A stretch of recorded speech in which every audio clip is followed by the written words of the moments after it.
We have an obligation to every last victim of this illegal aggression because all of this carnage has been done in our name. Since World War II, 90% of the casualties of war are unarmed civilians, a third of them children. Our victims have done nothing to us. From Palestine to Afghanistan to Iraq to Somalia to wherever our next target may be, their murders are not collateral damage. They are the nature of modern warfare. They don't hate us because of our freedoms. They hate us because every day we are funding and committing crimes against humanity. The so-called war on terror is a cover for our military aggression to gain control of the resources of Western Asia.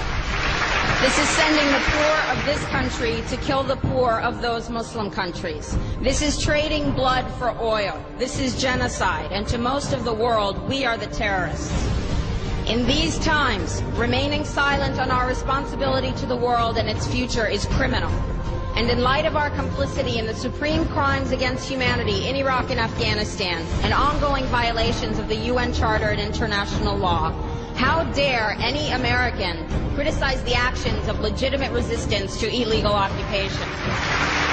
Our so-called enemies in Afghanistan, Iraq, Palestine, our other colonies around the world, and our inner cities here at home are struggling against the oppressive hand of empire, demanding respect for their humanity. They are labeled insurgents or terrorists for resisting rape and pillage by the white establishment, but they are our brothers and sisters in the struggle for justice. The civilians at the other end of our weapons don't have a choice, but American soldiers have choices. And while there may have been some doubt 5 years ago, today we know the truth. Our soldiers don't sacrifice for duty, honor, country. They sacrifice for Kellogg, Brown, and Root. They don't fight for America, they fight for their lives and their buddies beside them because we put them in a war zone.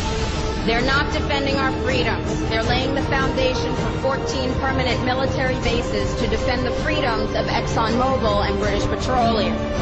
They're not establishing democracy. They're establishing the basis for an economic occupation to continue after the military occupation has ended. Iraqi society today, thanks to American help, is defined by house raids, death squads, checkpoints, detentions, curfews, blood in the streets, and constant violence. We must dare to speak out in support of the Iraqi people who resist and endure the horrific existence we brought upon them through our bloodthirsty imperial crusade.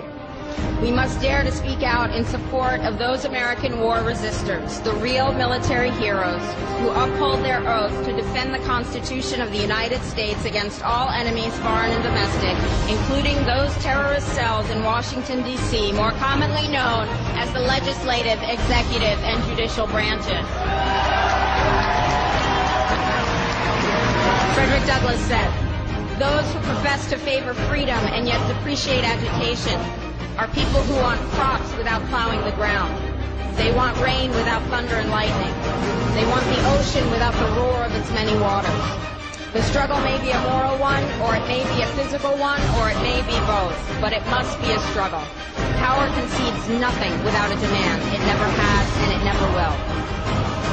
Every one of us must keep demanding, keep fighting, keep thundering, keep plowing, keep speaking, keep struggling until justice is served.